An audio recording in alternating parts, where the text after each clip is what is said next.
for all women and girls, rights, equality, and empowerment.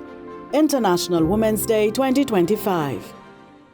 Childhood family outings are what gave root to this woman's chosen career. How did you get involved with Carnival and Culture? I've been a carnival lover since I was a child. My mother played mass every year. We played Kiddies Carnival every year. We come from deep south, and so we made a pilgrimage to Port of Spain. I remember every year, Carnival Tuesday morning, we'd be up at the crack of dawn. My grandmother would make curry pigeon peas and curry beef and roti, and we would head up to Port of Spain and sit down in downtown Port of Spain. So I've been a culture lover forever. When I started traveling and living abroad, I discovered the value and the potency of our cultural offerings and decided that this is something that I wanted to find a way to be involved in, not just as a patron. And then about 7 years ago, an opportunity to assist with the formation and construction of an advocacy group called the TTPA came up. And that's pretty much how I ended up in this particular area of cultural advocacy. What were some of the challenges you faced in your career? I think that it was, how do we figure out a proper way to change people's perception of our cultural offerings? Carnival for Trinidadians and Tobagonians is an organic thing. It is not something that we have seen and brought in. It's something that belongs to us. So that organic growth has meant that we haven't really strategized in terms of how we build it and how it proceeds and how it continues. So the big challenge has been, how do we change the perception of the value of our cultural fruits? And also, how do we get people to open those doors and to listen and to change policy, change legislation to allow us to have an environment where we can thrive and where we can actually use our cultural product as a means of fostering and supporting economic growth in Trinidad and Tobago. Tell us some of your successes that stand out to you.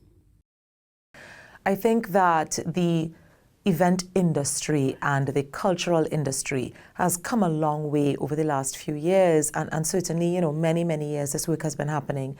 We have now, I think, in fact, changed the perception of what we do and what its value is to Trinidad and Tobago. So that's the biggest success. I also think that we've been able to create a whole culture of entrepreneurship that is not just based in Trinidad, but that is also global. So many people have come from Trinidad, they've done very, very well, and they've taken their offerings and gone abroad. And that means we now have global businesses that have been established and incubated as a consequence of culture. So for me, that's the biggest success, that I see people doing well, and there are more people who can do well, not just the producers of events, but also the artists and the other people who support the cultural ecosystem in Trinidad and Tobago. How do you think we can achieve equality and empowerment and ensure rights for all women and girls? So I think that it all starts with respect. It all starts with, again, acknowledging and changing the perception of how women and girls interact with our culture, how they are described, how they are viewed, and how they are regarded. Do we still have to bang on the door to get the door to open, or can we simply knock and say, hi, I'm here, and you open the door regardless of our gender? That's where I think the critical area is, and particularly in male-dominated industries, it's always a challenge, because I think women spend a lot of time calibrating their personal safety and calibrating how to wield their power, which is very different from what a man has to do. There isn't a question mark for a man, but for a woman there is a question mark. How do I wield this power? What do I do here? How do I achieve success while remaining inside of my feminine form? Why is it important to celebrate International Women's Day annually? Absolutely, very, very important. I think that celebrating anyone and anything is critical, because every gender, every race, every nationality has challenges. And when we triumph and when we establish that there is a need to reward, we should always do that. And I think that women and girls are such a critical part of our society, of how we grow, what we're doing. But more than that, the energetic frequency of a society emanates from its women.